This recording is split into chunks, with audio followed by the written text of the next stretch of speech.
14வது அத்தியாயத்தில் கீதையில் சொல்கிறது தான் இங்கே பெரியவா சொல்கிறா. பிரம்மனோகி பிரதிஷ்டாகம் அமிர்தஸ்ய அவ்யயஸ்ய. பிரம்மனோகி நிர்குண பிரம்மத்துக்கு கூட நான் தான் அர்ஜுனா பிரதிஷ்டைங்கிறார். நன்னா கவனிங்கோ, சகுண பிரம்மத்துக்கு நிர்குண பிரம்ம பிரதிஷ்டை இல்லை, நிர்குண பிரம்மத்துக்கு தான் சகுண பிரம்ம பிரதிஷ்டை. ஆகையினால தான் இந்த சுவாமி நமக்கு பெரியவா கடைசியில் பூர்த்தி பண்ணுறதை சொல்கிறா, அத்தியாவசியமாக தேவைப்படுறார். அவர் தேவை, அவர் இல்லாமல் நம்மால் பண்ணவே முடியாது. அதனால் அந்த அத்வைத நிலை இருக்கே, அது ஒன்றும் புரியாத, ஒன்றுக்கும் புலப்படாத நிலை. ஆனால் அந்த நிலைக்கு தான் நாம் போகணும். அந்த புலப்படாத நிலைக்கு போகாத ஊருக்கு இப்போ இதுக்கு டிக்கெட்டு வாங்கினோம், நமக்கு தெரிஞ்ச ஊருக்கு நம்ம டிக்கெட்டு வாங்கிட்டு போகலாமேங்கிறார் அவர். ஆகையினாலே நமக்கு இவர் அத்தியாவசியமாக தேவைப்படுறார். அப்போ சுவாமி நமக்கு தேவைங்கிற போது சுவாமியின் இடத்துல செலுத்தப்பட வேண்டிய பக்தி தேவையாக இருக்குது. அவருக்கான பூஜை, அதுக்கான முறைகள் எல்லாம் தேவைப்படுறதா இருக்குது. இந்த சம்சார பிரபஞ்சத்தில், சம்சார வாழ்க்கையில் நமக்கு சுகத்தை காட்டிலும் துக்கம்தான் நிறையா கிடைக்கிறது. அந்த துக்க நிவர்த்திக்காகவானோ ஆத்மசாந்திக்காகவானோ நாம் அவரை பஜிக்கத்தான் வேண்டி இருக்கு. ஆகையினால நம்ம எல்லாருக்கும் ஈஸ்வர பக்தி வேணும். ஏன்னு கேளுங்க, நான் உங்களெல்லாம் ஒரு கர்மா பண்ண சொன்னேன்னா, ஒரு காரியம் பண்ண சொன்னேன்னா, பிரயோஜனம் அனுத்திஷ்ய மந்தோபி ந பிரவர்த்ததே. எந்த ஒரு பயனையும் கருதாமல் ஒரு மூடன் கூட ஒரு கர்மாவில் பிரவர்த்திக்க மாட்டான். நான் இந்த பகவானை பக்தி பண்ணணும், பூஜை பண்ணணும்னு சொன்னால் என்னன்னா, உனக்கு சாந்தி கிடைக்கும், உனக்கு நிம்மதி கிடைக்கும், உன்னை வாழ்க்கையெல்லாம் அவர் கவனிச்சுப்பார், நீ எல்லாத்தையும் அவர்கிட்ட சரணாகதி பண்ணிடு. ஆனால் அதுக்கு பாக்கியம் பண்ணியிருக்கணுமே, அதற்கு புண்ணியம் பண்ணியிருக்கணுமே. பிரணந்தும் ஸ்தோத்தும் வா கதம் அகிருத புண்ணிய பிரபவதின்னு முதல் ஸ்லோகத்திலேயே சௌந்தரிய லகரியிலே ஆச்சாரியால் கேட்குறாரோனோ. பிரணந்தும் ஸ்தோத்தும் வா, அம்மா உன்னை நமஸ்காரம் பண்ணுறதுக்கும் உன்னை ஸ்தோத்திரம் பண்ணுறதுக்கும் புண்ணியம் செய்யாதவர்கள் எப்படி கிட்டக்க வர முடியும்? கதம் அகிருத புண்ணிய பிரபவதி. புண்ணியம் இல்லாதவன் எப்படி உன்னை நமஸ்காரம் பண்ண முடியுமா? நமஸ்காரம் பண்ண பாக்கியம் கிடைக்குமா? உன்னை பற்றி பேச முடியுமா? உன்னை ஸ்தோத்திரம் பண்ண முடியுமா? ஆகையினாலே நாம் எப்போதும் பெரியவா சொல்கிறா, அவனுடைய திருவடியை மறக்காமல் இருக்கணும். என் நிலையில் நின்றாலும் எக்கோலம் கொண்டாலும் மன்னிய சீர்சங்கரன் தாழ் மறவாமை பொருள். அதனால எப்போதும் நீ என்ன காரியம் வேணாலும் பண்ணி கொண்டுறேன், மனசை மட்டும் கொஞ்சம் அவர்கிட்ட வச்சிடக்கூடாதா? இது நமக்கு மையாவேச மனோயேமாம் நித்தியுக்தா உபாசதேன்னு சுவாமி சொல்லியிருக்கா. நமக்கு வைக்க முடியுமா? நான் நன்னா வைக்க முடியும். நம்ம சாஸ்திரங்கள் எதுவுமே இந்த பெரியவா இந்த தெய்வத்தின் குரல் முழுக்க சொல்கிறது எதுவுமே நம்மால் முடியாதது எதையுமே சொல்லலை. சாஸ்திரம் எல்லாம் முடியக்கூடியதை தான் சொல்லியிருக்கேன், அதை தான் பெரியவாளுன்னு சொல்லியிருக்கா. நமக்கு மனசை வச்சு வச்சு பழக்கம் இருக்கே.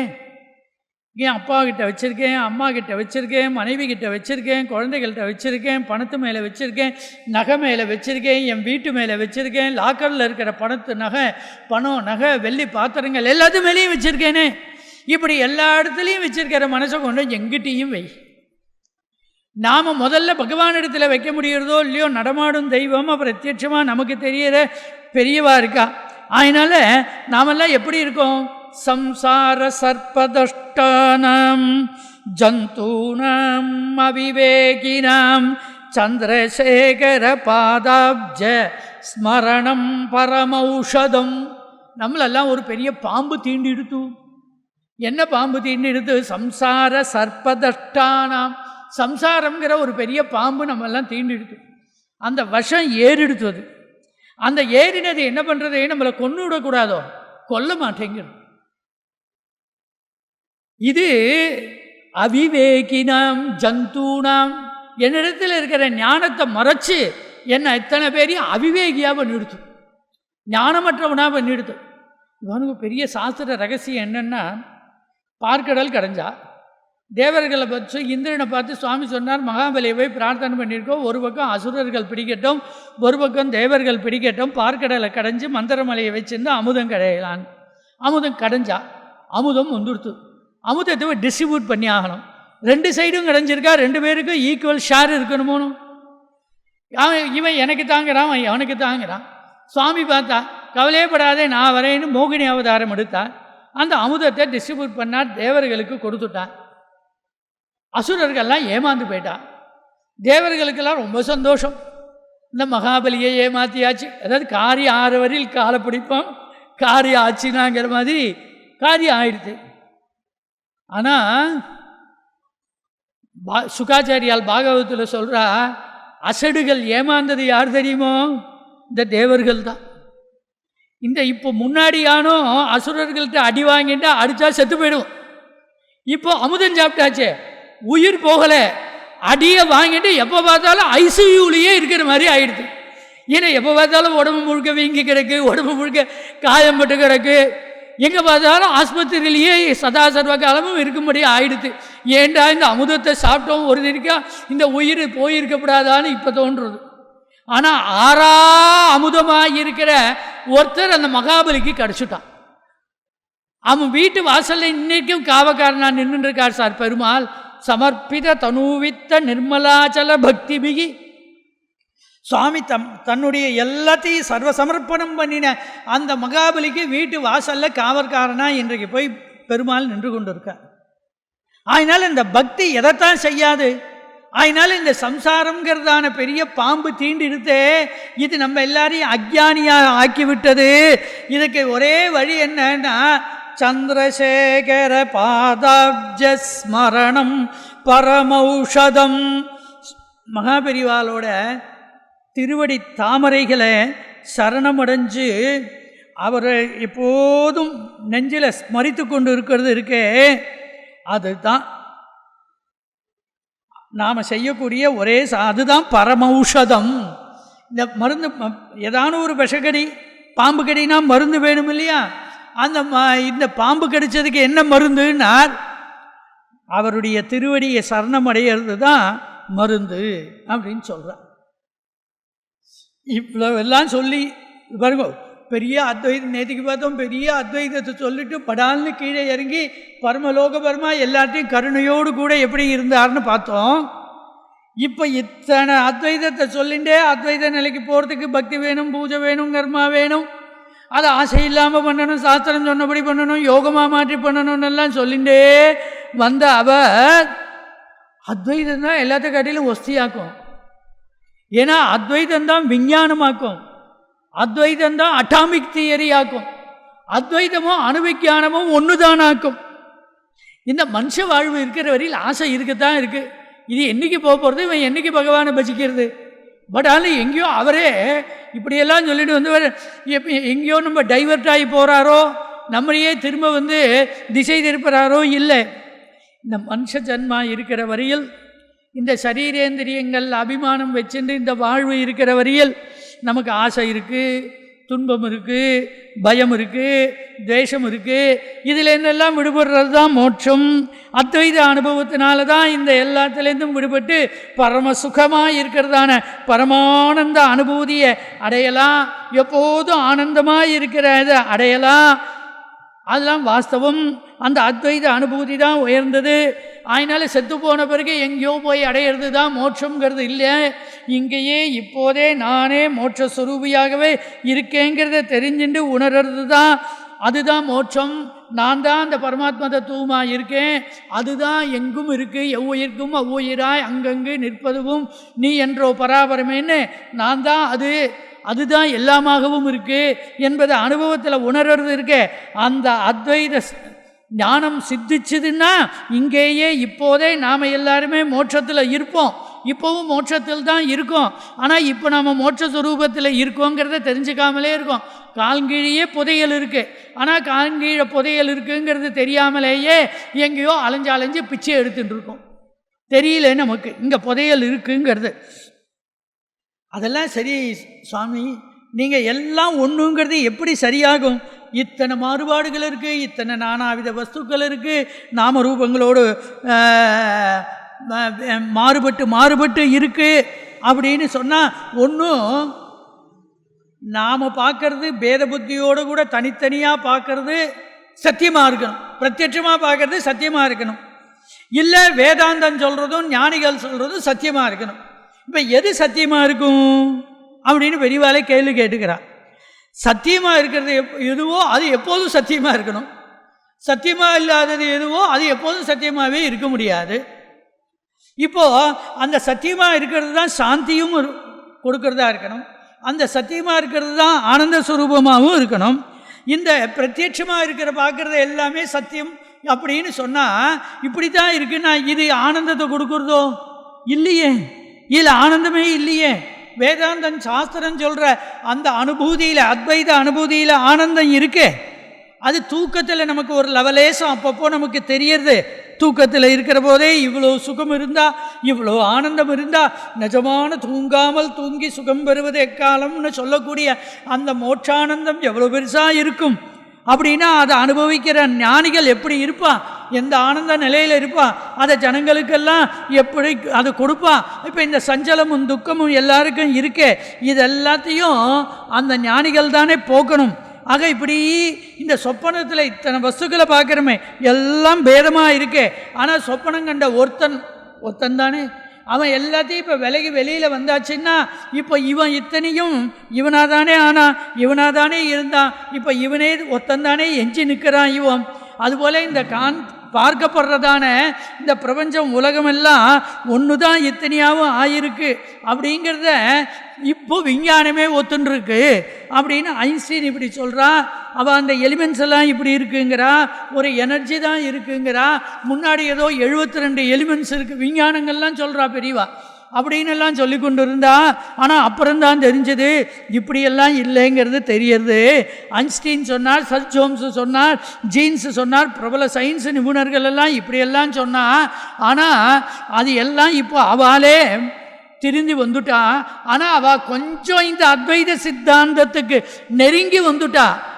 அப்படி வந்தவா இங்கே கொஞ்சம் உள்ள இன்னும் கொஞ்சம் நெருங்கி வந்திருந்தா இது விவகாரத்தில் தான் பிரபஞ்சம் சத்தியம், பாரமார்த்திகத்தில் அத்வைதம் சொல்கிறது தான் சத்தியம்னு அவளுக்கு தெரிஞ்சிருக்கும். அவள் அவளுக்கு வர முடியல, அந்த பக்குவம் இல்லை, இந்த சித்த சுத்தி இல்லை. இது எல்லாமே தியரி ஆஃப் ரிலேட்டிவிட்டின்னு பேர். அதான் ஐன்ஸ்டீன் சொன்னது. அதான் மாயா.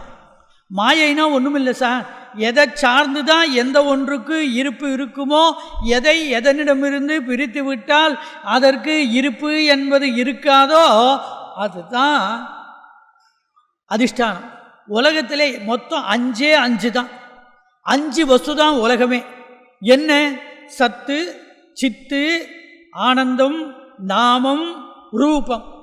அதனால mere existence, mere awareness, mere bliss, name, form, இந்த 5 தவிர எதுவும் கிடையாது. இப்போ ஒரு தங்க நகையை பார்க்குறோம். இந்த தங்க நகையை பார்க்குறது வளையல், மோதிரம், சங்கிலின்னு நானாவிதமான ரூபங்களில் பார்க்குறோம். இப்போது இந்த நகைங்கிறது ஒரு வளையல் சங்கிலின்னு எடுத்துட்டா அதோட நேம் அண்ட் ஃபார்ம் வேறு வேறையாக இருக்குது. ஆனால் தங்கம்ங்கிறது ஒன்றாகத்தான் இருக்குது. அதுபோல இப்போ அதுவே இது, அதுவே நாம் அப்படின்னு ஆரம்பித்தாரே, அதை முடிக்கிறதே கொண்டு வரா பெரியவா. இப்போது அந்த நாமரூபமாக இருக்கிற இந்த பிரபஞ்சம்தான் அதிஷ்டானமாகவும் இருக்குது. இந்த தங்கத்தை இந்த நகையை பார்க்குற போது நாம் நகையை பார்க்குறோமா தங்கத்தை பார்க்குறோமா? தங்கத்தை தான் பார்க்குறோம். இந்த நாமரூபமான இந்த நகைகள் எல்லாம் எங்கே இருக்குது? தங்கத்தில் இருக்குது. தங்கம் நகைகளிடத்தில் இருக்கா? இல்லை. ஏன்னா இந்த வளையல், மோதிரம், சங்கிலி, இந்த நாமரூபங்கள் இல்லாமல் தங்கம் இருக்க முடியும். தங்கம்ங்கிற ஒரு அதிஷ்டான வஸ்து இல்லாமல் வளையல், சங்கிலி, மோதிரங்கிற நகைகள் இருக்க முடியாது. அதுபோல சச்சிதானந்த கணமாயிருக்கிற பரமாத்ம தத்துவம் இல்லாமல் இந்த பிரபஞ்சத்தில், ஸ்தூல பிரபஞ்சத்தில் நாம் காணுகின்ற எதுவும் இருக்க முடியாது. ஆனால் இந்த ஸ்தூல பிரபஞ்சம் இதுவும் இல்லாமல் அந்த ஆத்ம வஸ்து இருக்க முடியும். திரும்ப திரும்ப தூக்கம்தான் திருஷ்டாந்தம். இந்த வேதாந்தத்துக்கு தூக்கத்துக்கும் ரொம்ப நெருங்கின அந்யோன்ய சம்பந்தம் இருக்குது. ஆனால் வேதாந்தம் கேட்டாலே தூக்கம் வந்துடும். அதனால் இந்த தூக்கத்தில் என்ன ஆகுது? எல்லா பிரபஞ்சமும் ஒடுங்கிடுறது இல்லையா? அப்போ நான் மட்டும்தானே இருக்கேன். அது ஆகையினாலே வியாபகாரிக சத்தியம்னு ஒன்று, பாரமார்த்திக சத்தியம்னு ஒன்று. விவகாரத்தில் நாமரூபமான வளையல், சங்கிலி, மோதிரம் இதெல்லாம் சத்தியம். ஆனால் எடை போட்டு வலை பேசுகிற போது எதுக்கு வலை? தங்கத்துக்கு தான் வலை. ஆகையினாலே அதிஷ்டானம் அதுதான். அதனால் அப்சல்யூட் அது. ஒன்று இன்னொன்று பெரியவா சொல்கிற இங்கிலீஷ் வார்த்தைகள் இதெல்லாம் ரிலேட்டிவ். உலகத்தினுடைய இயக்கங்கள் எல்லாமே தியரி ஆஃப் ரிலேட்டிவிட்டி தான். அது முழு உண்மை இல்லை, அப்சல்யூட் இல்லைன்னு விஞ்ஞானிகளே ஒத்துன்ருக்கா. அதனால இது பாரமார்த்திக சத்தியம் இல்லை, பாரமார்த்திக சத்தியமாக ஒன்று இருக்குது, அதுதான் அணுஸ்வரூபமாக இருக்குது. அது அனோரணீயான் மகதோ மகியான். அதனால அந்த அணுவுக்குள்ளே இருக்கிற சக்தியும் எல்லாம் அதுதான். அதனால அந்தர்பகிஷ்ச தத் சர்வம் வியாபிய நாராயண ஸ்திதா என்று உள்ளும்புறமும் வியாபிச்சிருப்பது அதுதான் என்ற ஒரு பெரிய உண்மையை பெரியவா சொல்லியிருக்கா, ஆச்சாரியால் சொல்கிறா. அதைத்தான் விஞ்ஞானிகள் இந்த அறிவை கொண்டே கண்டுபிடிச்சு சொல்லியிருக்கா. அணுவை கண்டுபிடிச்சா, அணுகுண்டை கண்டுபிடிச்சிருக்கா. இதெல்லாம் இப்போ என்ன இருக்குது, வியாபகாரிக சத்தியத்தோடு நின்று விட்டதனாலே இந்த கண்டுபிடிப்புகள்லாம் உலகத்துக்கு துக்கத்தை கொடுக்கறதாவே இருக்குது. உலகத்தினுடைய ஒரு சுகத்தை கொடுக்கறதா, நன்மையை கொடுக்கறதாக இல்லை. இந்த ஜீவகுலம் எல்லாம் ஒன்று தான். இந்த அணுதான் எல்லாமாகி இருக்குது. இந்த அணுவுக்குள்ளே பிரபஞ்சமெல்லாம் இருக்குது, பிரபஞ்சத்துக்குள்ளேயே அணுவும் இருக்குது. அப்படிங்கிறத அனுபவத்தில் உணர்கிற போது இது எல்லாமே ஒன்றாக போயிடும். நடந்த நிகழ்ச்சி ஒன்று சொல்கிறேன் கேள்வி. நீங்கள் எல்லோரும் கேள்விப்பட்ட பேர், பாம்பேயில் ஹோமி பாபா அட்டாமிக் இன்ஸ்டியூட் இருக்கு. அதுக்கு பாபாவுக்கு அப்புறம் தலைவராக இருந்தார் ராஜா ராமண்ணான்னு, கன்னடக்காரர்.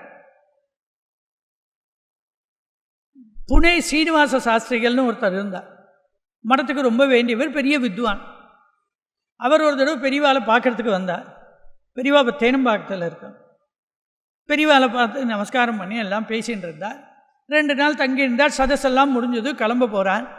ஆமாம், உனக்கு இந்த ராமண்ணா, ராஜா ராமண்ணான்னு இருக்கார், அவரை தெரியுமோன்னு கேட்டாலாம் பெரியவா. கேள்விப்பட்டிருக்கேன், பழக்கம் கிடையாதுன்னு.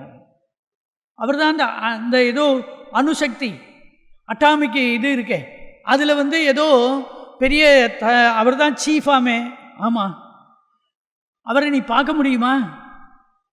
இல்லை, பெரியவா பார்க்கணும்னா நான் பார்க்குறேன். நீ பண்ண முடியும், எனக்காக ஒன்று பண்ணுவியோ? என்ன பண்ணணும்?